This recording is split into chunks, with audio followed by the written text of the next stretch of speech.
Hello, good afternoon, everyone. This is Sherry from Service Desk Academy.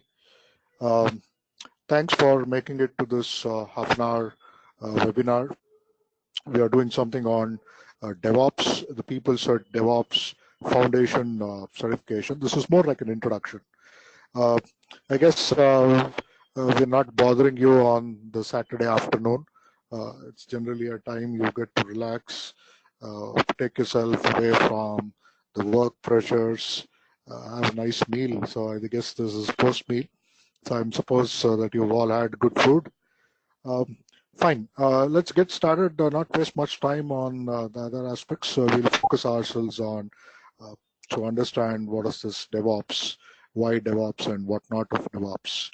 Okay, this is Sherry. I am a lead trainer and consultant with Service Desk Academy. 20 years in the IT industry. I've been into process consulting, IT governance, quality assurance, and audit. Uh, Last 20 years has been a very interesting journey for me. There's a lot of learning, there's been a lot of success, a lot of failures. So it's been a complete experience. And now looking into one of the most talked after aspects today in the IT industry, the DevOps. So we do a small introduction to all of you. I guess you understand what DevOps is, or you probably would have heard what DevOps is. So we'll try and give a perspective about DevOps, why DevOps, and what goes into DevOps, and how can we as individuals adopt DevOps, bring and show that value to our customers, to the projects, to the companies, to the teams what we work in. So, uh, okay, get started. So, uh, we are an authorized training organization of PeopleCert. Uh, we represent PeopleCert in DevOps training and certification. PeopleCert is a global organization with a large presence in over 200 countries, offering certifications on the in thing, the digital transformation.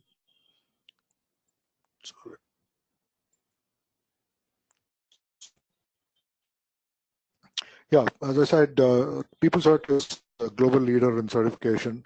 It's got presence in more than 200 countries. The exams conducted in over 25 languages. It has got a great presence. It is of great repute, and it's a lot of process training, process certification, which is of international repute. A quick introduction, I suppose. I know, so we don't have to waste time on this. Skip this, and okay. We basically have a 5-module training on DevOps with an introduction and a wrap-up session. We talk about the need for DevOps, the principles and concepts underlying the DevOps terminology, the method. We try and understand the full stack of DevOps in terms of people and culture, in terms of processes and practices, and of course, the technology and automation. So this all put together is what we call fundamentals of DevOps. And then there are leadership and security ops and things like that. Skip the agenda, it's not required. So what is DevOps? So I'm sure you would have heard DevOps. You would have had your own definitions. So yeah, it is probably one of the most interesting things to happen in the IT. It is an evolution of best practices from the IT, taken from the most popular process frameworks and standards from ITIL, that is Information Technology Infrastructure Library. It is an IT service management framework. Then, of course, one of the most talked about philosophies of management, the Lean, coming from Toyota Production System. We popularly call it as the Lean philosophy, and the Agile, the very own software development framework methodology, which became popular in the early 2000s. So DevOps is basically a practice, it's a method, it's a movement which evolved by combining the best aspects of IT service management, Lean philosophy, and the Agile practices. They've all been brought into development and the operations of software. So the underlying support is automation, and it's about continuous delivery. So to bring in automation and continuous delivery, It encourages a culture of collaboration, communication, and cooperation between or amongst all the stakeholders. And it emphasizes that we gain experience doing tasks, doing activity every single day, every single minute, and there is a learning out of it. So it says automation is important, continuous delivery is important. We need to have a culture of collaboration, and there has to be a learning, so which we transform that learning into our own activities. So when we put all these things together, it basically helps the IT deliver business value. The value here is in terms of a better software, faster software, and cost effective than what we've seen in the last 30 years. So DevOps is more a movement, a philosophy, it's an ideology. It is a practice, best practices for software development and software operations. It is more to do with cultures. It is to do with communication and collaboration. As I said, there is an emphasis on automation. Speed is the buzzword today, and DevOps talks about speed. And we all know change is something which is constant. So how we as software developing companies, software developing teams, how do we adapt these or bring about the changes into the software development? So DevOps talks about change management.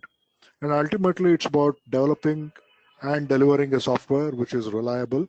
That is, we meet all the customer requirements. Customer is happy with it. So we have a reliable and a stable software. The software is up and running 24 hours.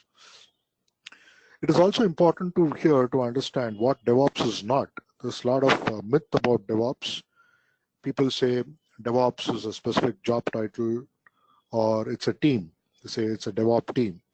We even hear that the job descriptions in the job portal says we need a DevOps engineers with about 5 years, 10 years of experience in Puppet and Chef.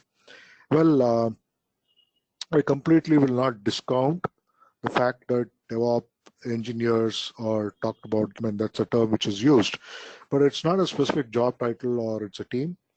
People say that DevOps is only for startups and for web applications. It is not true. It is across. It says DevOps eliminate the operations. Of course, without operations, we cannot exist. So DevOps is not just about eliminating operations. It is about development and the operations together. People say, oh, DevOps means no ops. I mean, there are very popular buzzwords today. DevOps, no ops, and things like that. People also believe that DevOps is just a collection of tools for automation, which is not true. It is a collection of methods. It's a group of methods, a philosophy. It's not just about tools or automation, but unfortunately in the IT industry today, people just talk about tools and automation, how to integrate the tools, bring about automation in their entire deployment pipeline. People also believe that it's not workable in a legacy system or not workable in a regular IT environment. Of course, all this is not true. It's a myth. DevOps is more a philosophy. It's across the organization. It is across the software developing ecosystem. It can be used in a company which is 30-year-old. It can be used in a startup. It can be used for web applications. It can be used for developing and deploying desktop applications. It can be used and adopted for developing and deploying applications on the cloud across. So DevOps is just not a title. DevOps is just not a collection of tools or for automation alone. DevOps is a movement. It is about the best practices, and these practices are all not new. They've all been existing in different business domains across the globe in the last so many years. So DevOps has brought all these best practices together. It has evolved over time. So although DevOps is just about 13, 14 years, it brings the practices which has been there for the last 50, 100 years, right from the days of industrial revolution. So DevOps is a movement. It is built on collective experience. As I said, it adopts the best practices from Agile, the Scrum, the Lean philosophy, which talks about a seamless flow from the customer requirements to the development and to the end product of the software. It is a best practices of lean, as I said, the flow, the agile scrum, and of course the IT service management in terms of customer relations, stakeholder relations, and active experience of people practices over a period of time, and it has evolved and it's still evolving. And if you look at the adoption of DevOps across the industries, I mean, it is now the buzzword. It is there in every IT now, across Netflix to Amazon's to Sony to Fidelity to NASA and things like that. We have to understand what DevOps means for you and for your organization. That's very important. You'll have to quickly put down your thoughts in terms of, okay, DevOps makes sense, probably, yes. So I need to know or understand what aspects or how do I bring this adoption of DevOps into my organization culture. So that's something you'll have to now. When we talk about DevOps, we essentially talk about DevOps as a full stack. Full stack means three aspects. It's about culture. Culture is about our own beliefs, our own values, our own practices, what we believe is right, what we believe has worked for us in the past. So culture is something to do with our belief systems, our own practices, our own mindset. So DevOps does talk about culture. It's essentially about people. DevOps talks about practices. As I said, it talks about practices from the Agile Scrum. It talks about practices from the Lean philosophy. It talks about practices from IT service management, the ITIL framework. So it's about practices. What are those practices? Basically, the processes. Can we simplify these processes to ensure that they all make sense and we can deliver software quicker, faster, cheaper, better? So the full stack of DevOps is essentially about the culture, about the practices, and of course, it is about automation. DevOps encourages this aspect of wherever the work is happening across your entire software development value chain, right from the customer requirements to the development, in terms of coding, in terms of testing, the deployment, production, post-production, maintenance, etc. It says wherever there is a manual work being done, try and see if you can bring in automation. So when we talk about DevOps as a full stack, it is about culture, it's about people, basically the teams, the organization cultures, the leaderships. It's about process and practices, and of course, it is about automation. When you put all these three things together, it is basically you're looking at developing software with aspects of culture, with aspects of practices, and adopting the automation in terms of newer ways and newer tools of developing software. When you adopt all these three, that is what when we call it as the DevOps full stack. You need to understand now, okay, why DevOps has evolved, or why companies across the globe, companies are adopting DevOps. What is the urgency for DevOps? Basically, we'll essentially talk about two very important aspects here. One is the business value delivery problem, the IT value delivery problem.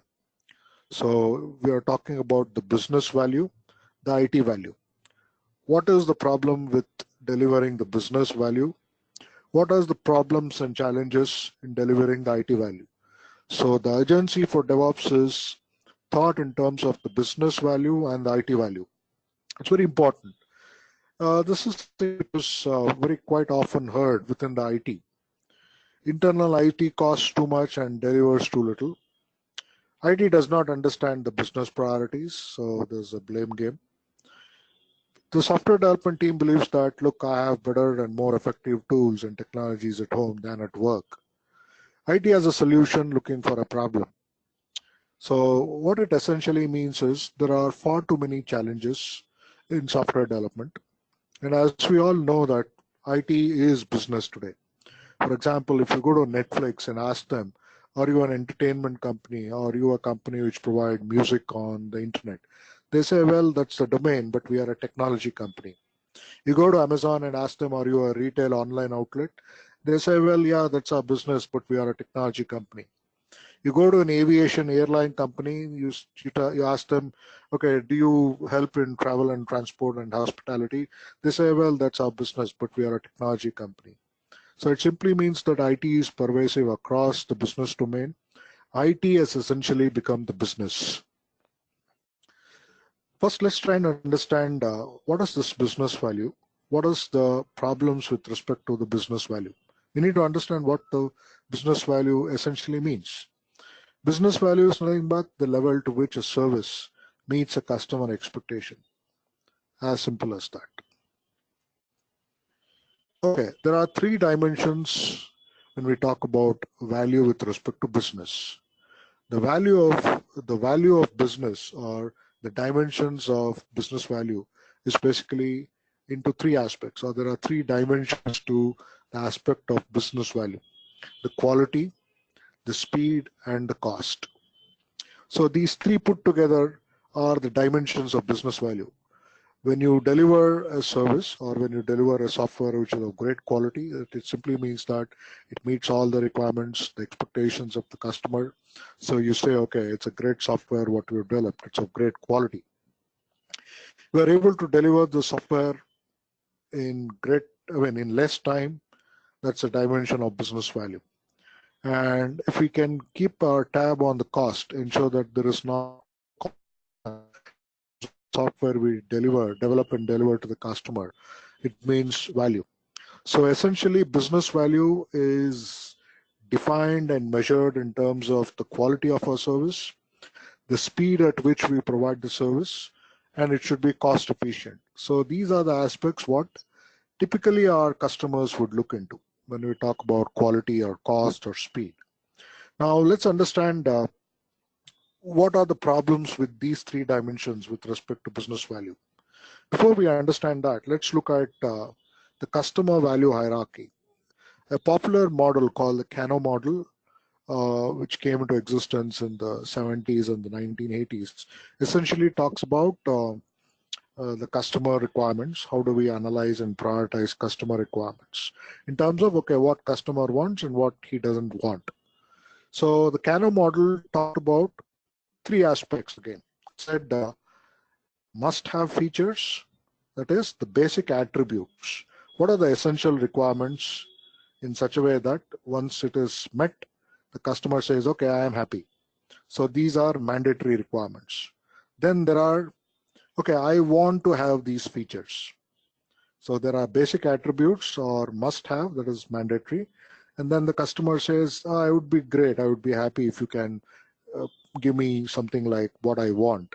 Basically, what we essentially talk about, performance attributes, which is competitive, but it's not essential. It's still okay even if they're not there in the software, what we develop and deliver to the customers. And then there is an aspect of the wow, the excitement attributes. It says, oh, okay, the optional market differentiators. For example, we have a software, and the software we can use it on our smartphones. It's a wow factor. So essentially, when you go back the last 20, 30 years and try and understand the Kano model in terms of what should be there, what you likely want to have, and what would have been great or will be better or will be something like an add-on value into my requirements. So if you go back to those requirements in the 20, 30 years, if you look at in the 1970s and 80s, with respect to the basic attributes, for example, in the banking domain, the basic attribute would have been, okay, I need a software through which I'm able to check my accounts. That's a basic attribute, must have. The same thing when you say, okay, what the customer would likely or want to have is, can I have a credit card? Okay, that is, if you provide a credit card, it's good. An excitement attribute would be, okay, can we have an ATM? Can we have debit cards? Can we have a telephone banking? So this is the wow factor when you look about software 30, 40 years back. Now in the 90s, when you come back to, okay, what has transformed? What has shifted? You come back to the 90s, the basic attributes of 1970s are not at all the basic attributes of the 90s. The wow factors of the 70s have become the basic attributes of the 90s. Check for accounts, have credit cards, ATMs. Want to have features is like telephone banking, where wow factor would be an online banking. This was in the 90s, which was then the software started evolving. The software became popular, it became pervasive into every business house. Everyone were talking about the Windows 95, the software and things like that. Now, when you look back at those requirements, which were the wow factor of the 90s, are basic elementary functionalities in today's world. Credit cards, ATMs, online banking, debit cards, telephone banking. These have become basic elements. These are mandatory. I mean, no big deal. If you look at want to have the performance attributes, something like have a chip and a PIN card. The wow factor would be, can I do an email money transfer? Can I get an online customer service? So what essentially Kano model talks about is, okay, what are those must-have features? What are those I want to have those features, and what are those wow features? So it helps both the business, the customer, and the service provider to try and understand the requirements, analyze the requirements, and prioritize the requirements. So Kano model is a very popular model. Of course, it's been very ancient. It's been used. I hardly get to see anybody talking about the Kano model, but the essence of Kano model is still there. People still talk about, okay, is this a must-have requirement? Is this a want-to-have requirement? Or is this a wow factor? So essentially, that is what the Kano model talks about. Now, if you look at IT impacts business value. Earlier, it was IT, the business unit, and the external customers. Today, it is still the same. It is still the IT. It is more pervasive. It is still the business unit supported by IT. Now, the external customers are supported by IT. So it simply means to say that there is a transformation. Nothing much things have changed, but it's transformed into newer and bigger magnitude. And as we understand, the IT impacts the business value. How? So let's get back to the three dimensions of business value. There is quality, cost, and of course the speed. So let's try and understand how these three aspects have an impact on the business value. So for example, reduced quality means there are far too many defects in the software what we develop and deliver it to the customer. So because of the poor quality of software, there is a software crash. That means the end users are not able to use or work on the software. So essentially what we call a poor service availability. The service for us is developing and delivering software. Because of poor quality, the software is not up and running. So that's what we attribute it as is poor service availability. Inability to integrate data. The software is developed in isolation. So the software development team builds its own data structure or data model, and now they develop the software, deliver it to the customer. This software, what we develop and deliver it to the customer, is not integratable to other business systems. The other business systems have their own data models, data structure. So there is an issue of interoperability. So it means I'm not able to integrate the data what I generate from my software. Ultimately, I don't have the information. So the essence of software is about information, it's about knowledge, it's about wisdom. So reduced quality has an impact on the business value. Look at the speed. So we take a lot of time to develop the software and deliver it to the customer. The customer needs it as early as possible. Due to a late release, the customer is not able to capture the market, capture his customer base. Lack of shared priorities. So it means there's a development team. There are a lot of stakeholders in software development. There's a customer, there's an end user, there's a software development team, there's a testing team, there is an operation team, there's a business analysis team. So each one have their own priorities, and the priorities are not shared. So there's no collaboration. So that means lack of shared priorities. I just focus on my work, and that has a clash. Because of this, there's a backlog of work. That means there's a lot of work which is pending because of defects, because of problems and issues with data integration. So this affects the speed at which the software is developed and delivered to the customer, and the software is not functional. So this adds a dimension to the business value. And of course, the cost. Maintenance cost of software is increasing. Uh, the the stakeholders of software, they're all busy firefighting. It means they're either solving the defects of the software which is already delivered, or they're trying to incorporate changes into the software which is already delivered. So now, because of lack of priorities, lack of time, they don't have enough time to bring innovations. They don't have time to look into the tools, look into automation, or share the knowledges, the experience, what they've gained over a period of time. So the growth factor, it affects the growth. So stagnation of growth. And there's always this inability to map the cost to the value. So it means like, yeah, we are developing, let's assume that we are developing a great software. We deliver the software, it meets all the requirements, but we deliver late, there's a cost overrun. So we are not able to deliver the complete value to the customers. So there's a cost overrun, the customer has to pay a lot more, and our own internal cost increases. So basically, when you put all these three things together, the cost, the quality, and the speed, has a direct impact on the business. One of the gurus, the foremost gurus of the DevOps movement, Jez Humble and all these O'Reilly and Joanne Molsky, they made a interesting statement in one of the books on lean enterprises. They say companies live and die on their ability to discover new businesses. They create ongoing value for customers. This has always been true, but never more so than in the past few years. Competitive pressure is increasing, fueled by rapid changes in technology and society. It means it's a highly competitive world driven by technology, and IT is the epicenter of this. There are external drivers of change, which adds or has an impact on the business drivers. So currently what we saw were three business drivers: quality, cost, and speed. So apart from this, there are external drivers which is impacting the business value delivered.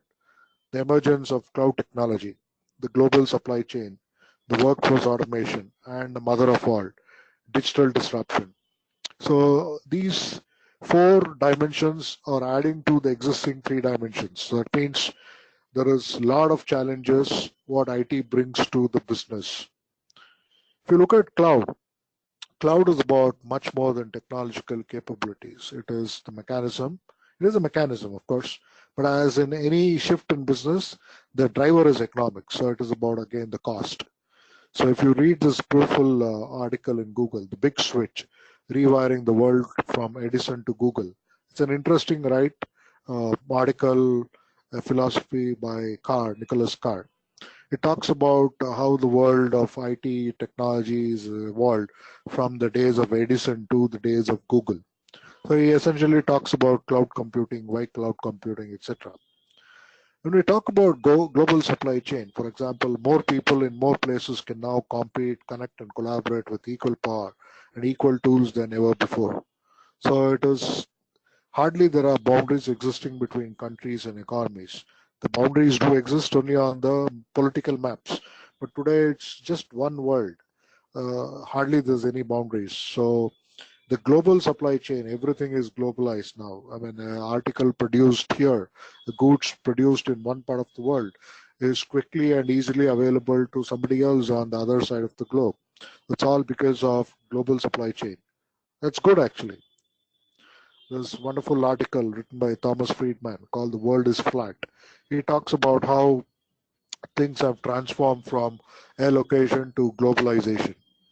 And then, of course, the in thing today, what we talked about, the workforce automation, the AI and robotics taking on the routine aspects of our jobs, leaving the non-routine jobs to the humans. The great challenge is to understand what work is human, what work is of the robotics and the artificial intelligence. So it requires a reconfiguration of the non-routine activities, which ultimately will yield new and different types of jobs. So it's a wonderful article written by these two authors. It's about thinking through how automation will affect your workforce. So that has caused or causing significant impact on the business value. And then the mother of all, as we all understand, digital disruption. So it's about when the technology that has potential for revolutionizing an industry emerges, the companies which are established typically see it as unattractive. They ignore it. But then another company steps in, brings the innovation to the market. So basically it's a new market, it's an innovation. These new companies, their disruptive technologies become established. Small scale innovation rapidly rises the performance and the expectations. So basically the old established companies have all gone. So if you read this article, the disruptive change when trying harder is part of the problem.